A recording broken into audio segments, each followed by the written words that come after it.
Let's get salty! Everyone, Zeddy here again today with a brand new video, and we've been talking a lot about rotation around here on the channel as we wait, maybe a balance patch or, some news to come into Hearthstone. But a video series I did quite a long time ago that I haven't done recently is to kind of take a look at what cards that are currently in standard that will be part of next year's rotation that could be way better, way more broken when rotation occurs. And we're not going to mention cards like Elisa Navigator, which is already busted, already insane. Maybe she'll get her for rotation. Who knows? We're going to talk about cards that are like tier 2, tier 3, or worse, right? Cards that don't necessarily see a ton of play or a little bit under the radar that I think could really thrive when there's less competition out there, or maybe the discover rules get narrowed, right? That's always a big deal on early rotation. So we'll give my picks. And of course, I would love to hear what cards you think will be way better after rotation in the comments down below. And if you enjoy the content on the channel, feel like I've earned your subscription, please hit that sub button down below. Give the video a like as it helps the channel a lot. So yes, Elise, already busted, already going to be really good. But what cards do I think have a shot of being quite good that aren't necessarily seeing a ton of play? And ironically, we're going to go with the first card that does have Discover, but actually might get worse with the standard rotation. Probably not, but Farseer Wo is a card that has always felt pretty good to me, just not a ton of reason to play it over something like Hagatha Shaman. I think Nature Shaman in particular could really take off, but Farseer Wo, which is a 4-mana 2/6 elusive minion, after you cast a spell, discover a nature spell from the past, can do incredible things, can chain a ton of spells, snowball, buff itself, do a lot of crazy stuff that, I don't know, this card always feels really close. Maybe it's one where I'm just like, I really want it to be good. I really like this card so much that I have it diamond.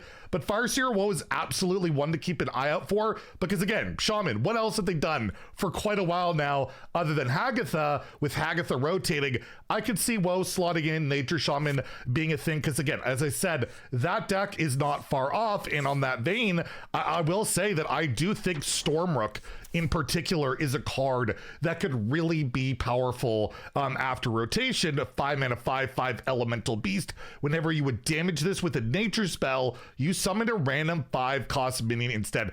If they get any more like cheaper nature spells that could, target your own minions, look out for this card. This card can snowball early game really hard. The main issue for it right now is there's not too much support for it. And again, I'd rather play Hagatha Shaman, where this can also create a pretty snowbally turn 5 board like, Hagatha can with the slimes or least location and all that Stormrook could absolutely slot into a deck like that. So it is something to really look out for. Probably one of the stronger cards on this list that I think could be way better after rotation is Wallow the Wretched, the Warlock legendary 7-mana 6/6. While this is in your hand or deck, it gains a copy of every dark gift given to your minions. Wallow Warlock is always kind of bounced between like a tier 2, tier 3 deck in certain metas. It's always like right on the bubble, right on the precipice of being a more dominant deck, where this can be a win condition in itself, right? You get a dark gift of charge, wind fury, buffs. You could just kill your opponent. And the key thing about Wallow Warlock is almost none of the supporting cards are leaving, right? All the dark gift cards are staying in standard, whereas almost, as we've talked a lot about, a lot of decks are losing a ton of cards. So I can absolutely see Wallow emerging as more of a powerhouse, especially in early rotation, unless of course the next expansion is crazy, right? If the next expansion they go nuts and everything is insane, then yeah, maybe none of these cards will see play. But on paper, stuff can emerge afterwards. And when I've done videos like this in the past, there's always a couple of these that do get through, but I will be honest, a lot of them absolutely don't. Another card that has popped up from time to time that I could see seeing realistic play after rotation is Story of Umbra. 7 mana, discover a death rattle minion that costs 5 or more, summon it, and trigger its death rattle. High Cultist Aaron will be sticking around, and Umbra. So those are like really good death rattle support cards that could really lead to Death Rattle DK still being a pretty good deck, despite they'll be losing key cards, of course. But with rotation, the discover pool of minions or spells or whatever is always at its smallest, right? Because 3 expansions leave, 1 comes in, there's like 2 expansion worth of cards that will come later that Story of Umbra might have to contest with Discover, but this will be the most consistent it will be at, period, right? It came in Lost of Angoros, the second set of the year. This will be, yeah, the smallest pool for this card, and it's seen a little bit of play here and there where I could see this being really elevated in a post-rotation world where you have a much more consistent pool. Maybe something like Octosari is only in the core set for 1 year. That's very realistic that could happen. And then boom, your Death Rattle pool is way, way better. So one to look out for. Will it happen? Who knows? There's a couple of quests I also think could really have a good chance after rotation, in particular because, again, they have seen play. They haven't been that far off. We have Unleashed the Colossus, always been really close in Demon Hunter, right? The quest of dealing exactly 2 damage to an enemy on your turn. 12 times you get that reward where basically every time you deal 2, it'll do it again. Been really close to being good. It can present so much burn in the late game. Whenever I face this in arena, when they accomplish it, I'm just dead. I'm dead all the time. In particular, just to the right infestation, these stingers, they really, really sting after that quest completion. And it's one, yeah, is really not too far off. And I could see being elevated. And again, if it gets any support, which is quite likely because all it has to do, something has to deal 2 damage. That is quite possible. And another quest that I think is quite close and has like kind of been at the precipice again of being pretty good. I want to look at this version because the signature is sick. The Spirit of the Mountain, the Shaman quest of playing 6 minions of unique types. You get Echelon. If there's any more like battle cry support, any more dual class tribes, which of course we're probably expecting to see, that quite often pops up, this quest gets better and better. And again, being able to give your minions like Divine Shield or Wind Fury or Stealth can be a very powerful effect. Again, with Shaman, I'm just playing Hagatha Shaman. It's so much better than everything. But yeah, maybe Spear of the Mountain could emerge as more of a consistent style of card, a more competitive card, and one to absolutely look out for. Another card that has seen play here and there, especially I think in like Wallow Warlocks, I've seen it in Rafam, a Possessed Animancer, I think gets so much better with rotation because this type of scam can be very powerful. And we're assuming to be a lower power level format where you have the 5 mana 2/2, Death Rattle, summon a random beast from your deck and give it lifesteal. Really powerful with 2 beasts in particular that, you know, obviously Sphysigdon or whatever it's called was buffed to a 6/12, can deal some damage, which does have lifesteal.